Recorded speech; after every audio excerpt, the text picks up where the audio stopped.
केंद्रीय बजट पेश कर दिया गया है। बजट को लेकर के चर्चाएं जारी है, किस तरह का बजट रहा है। इनकम टैक्स को लेकर के चर्चाएं जारी है। बहुत सारी चीज़ें हैं जिनको लेकर के लगातार वार और पलटवार के दौर जारी है। राजस्थान में कांग्रेस जो है केंद्रीय बजट को लेकर के क्या सोच रखती है, फिलहाल पूर्व कैबिनेट मंत्री प्रताप सिंह खाचरियावास हमारे साथ में मौजूद हैं। बातचीत करते हैं, जानने की कोशिश करते हैं। सर, बजट आ गया है, किस तरह से आप इस बजट का आकलन करते हैं? बजट सुनकर लोगों के पाँव के नीचे से जमीन खिसक गई, डर गए लोग, घबरा गए कि क्या किसी सरकार की इतनी गंदी नीयत हो सकती है जो पेट्रोल डीजल सस्ता नहीं कर रही है, जब दुनिया में सबसे ज्यादा अंतर्राष्ट्रीय मार्केट में क्रूड ऑयल $69 प्रति बैरल पर आ गया। तब आप पेट्रोल डीजल सस्ता नहीं कर रहे। यदि आप सस्ता कर दोगे तो महंगाई कम हो जाएगी, महंगाई कम हो जाएगी तो लोगों को रोटी मिलने लगेगी, रोजगार मिलने लगेगा। आप गैस सिलेंडर के दाम कम नहीं करते, आप पेट्रोल डीजल के दाम कम नहीं करते, जब पूरी दुनिया में सबसे ज्यादा महंगा पेट्रोल डीजल हिंदुस्तान की सरकार बेच रही है। एक भी इस पूरे इसमें कह रहे हैं कि हम आप 12 लाख तक के ऊपर टैक्स नहीं लेंगे, नौकरी तो दो। और प्राइवेट सेक्टर में सरकारी विभाग से ज्यादा लोग नौकरी करते हैं, वो सुरक्षित नहीं है। प्राइवेट सेक्टर में जिस आदमी को 1.5 लाख रुपए मिलने चाहिए तनख्वाह के, उससे 15,000 रुपए में जबरन काम ले रहे हैं। तभी तो ये बड़े उद्योगपति बन रहे हैं। आज ये बड़े बड़े जो बड़ी बड़ी कंपनियां पैसे क्यों कमा रही है? करोड़ों लोग उनके पास जो 2 लाख पैकेज वाले हैं वो 20,000 में काम कर रहे हैं। उनकी सिक्योरिटी कुछ भी नहीं है, 1 मिनट में बाहर निकाल देता है वो प्राइवेट सेक्टर में उठाकर। इस देश में जिस बीजेपी के लोगों को इस बात की शर्म नहीं है कि कुंभ में इतनी बड़ी तादाद में जब लोग मर जाते हैं तो बीजेपी के एजेंडे पर काम करने वाले कई संत कह रहे हैं कि वो तो मोक्ष में चले गए, तो खुद भी डुबकी लगा लो जाके। एक बार जाओ ने, जिसके घर में मरता है उसके घर में मातम बनता है। और इस वक्त आज जब बजट आया तब पूरे देश में मातम है। किसी के चेहरे पर खुशी नहीं है, किसी आंख में जोश नहीं है, क्योंकि बजट ऐसा मायाजाल है, किसी के समझ में नहीं आ रहा ये बजट है क्या। क्या ये हिंदुस्तान का बजट है? 140 करोड़ लोगों का जो मुल्क है, उस मुल्क में जो बजट आता है वो 20 लोगों को फायदा पहुंचाने वाला है। उसमें आम जनता की आवाज कहीं सुनाई नहीं देती। स्टूडेंट के लिए क्या है, नौजवान के लिए क्या है, रोजगार के लिए क्या है, महंगाई खत्म करने के लिए क्या है, देश में आने वाले समय में भविष्य के लिए क्या है। आप तो ये कह रहे हैं कि ब्रेड की जगह आप एलईडी खा जाओ। एलईडी खाएंगे क्या भाई साहब? जिस देश में आपको जीएसटी आपने लगा दी सब जगह, आटे पर टैक्स हटाना चाहिए था। आपने फूलिया पर टैक्स लगा रखा है, पॉपकॉर्न जिसको कहते हैं, अभी लगाया थोड़े दिन पहले जैसलमेर में आकर। ये निर्मला सीतारमन जी देश की वित्त मंत्री हैं। आज में जिन्होंने इनको साड़ी भेंट की है, 1 महीना लगाया उसने उनको उस साड़ी को बनाने में। बड़े सम्मान के साथ, बड़े घमंड के साथ उस साड़ी को, इतनी जो आपको इतनी स्पेशल साड़ी जिसको बनने में 1 महीना लगा, आप वो पहनकर बजट सुनाया। वो बजट का मिला क्या? ना तो लोगों को इससे कोई कपड़े मिलेंगे, ना रोजगार मिलेगा, ना महंगाई खत्म होगी, ना कोई भी सिस्टम ठीक होगा, ना प्राइवेट सेक्टर को कुछ मिलेगा, ना सरकारी सेक्टर को। ये बजट हमारी और देश की जनता की समझ के बाहर है। ये बजट सिर्फ बीजेपी समझती है, बीजेपी की आदत रही है। ऐसी बात बोलो जो किसी के समझ में नहीं आई। ये बजट किसी के समझ में नहीं आया।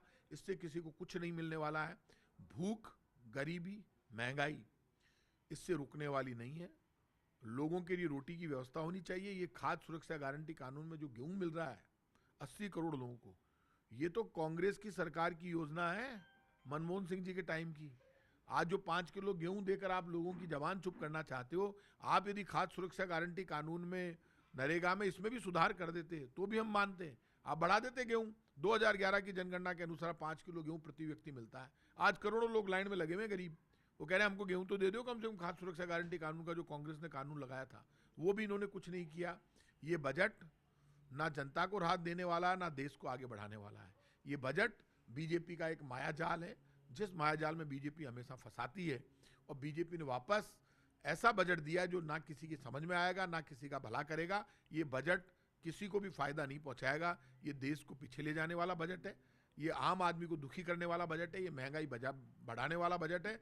और ये आम आदमी के हितों को खत्म करने वाला बजट है। इससे भूख, गरीबी, महंगाई भी बढ़ेगी और किसी भी बेरोजगार को रोजगार नहीं मिलेगा। राजस्थान की उम्मीदों को किस तरह से देखते हैं बजट से जोड़कर? राजस्थान की सरकार नाजोगों की सरकार है। जब ऐसे लोग सरकार में आ जाए जिनकी जो खुद अब सिर्फ अपनी कुर्सी के बारे में सोचते हो। और कल ही राजस्थान की सरकार के मंत्री डॉक्टर किरोड़ीलाल मीणा ने खुलेआम कहा कि बीसलपुर में करोड़ों रुपए की बजरी रोज निकल रही है। तो मुख्यमंत्री जी को जवाब देना चाहिए। आपका मंत्री आपके ऊपर चार्ज लगा रहा है कि आपकी सरकार पैसे खा रही है, तो आप जवाब तो दो। यदि आप जवाब नहीं दे रहे हो इसका मतलब आपकी सरकार पैसे खा रही है। तो इतना करप्शन हो रहा है बजरी में।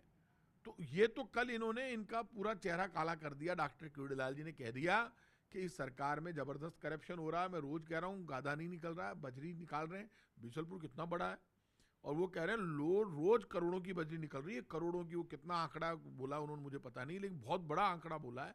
तो इतना बड़ा करप्शन हो रहा है, तो वो करप्शन बिना मुख्यमंत्री सचिवालय के मेहरबानी के तो हो नहीं सकता। जब मंत्री फेल हो रहा है उनका, इसका मतलब कहीं ना कहीं जबरदस्त करप्शन राजस्थान में चल रहा है। और राजस्थान को लेकर राजस्थान के मुख्यमंत्री और राजस्थान की सरकार को वो सीरियस नहीं लेते। सरकार ही वैसे ही केंद्र सरकार चला रही है, पर्ची से जो सरकार चल रही हो, उस सरकार से आप उम्मीद करो कि राजस्थान के हितों को लेकर वहाँ कुछ कह देंगे।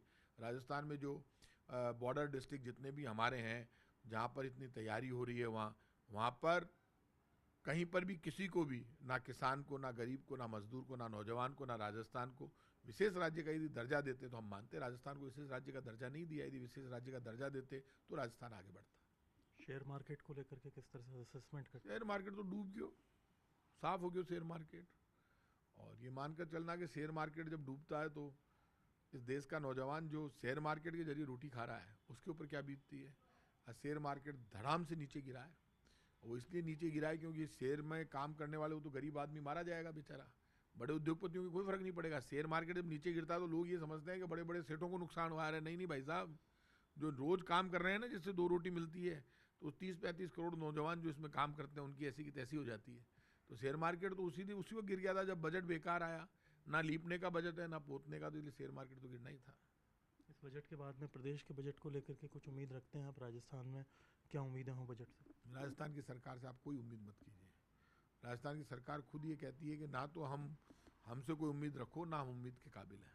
इसलिए जब केंद्र का बजट फेल हो गया तो इससे भी बुरा बजट राजस्थान का आएगा।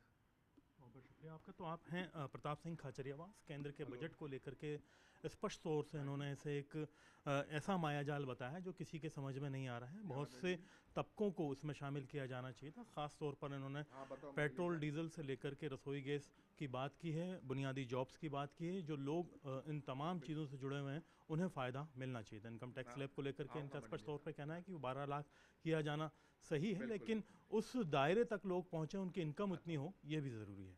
कैमरा पर्सन मान सिंह के साथ में अरबाज अहमद, न्यूज़ 18 के लिए जयपुर से।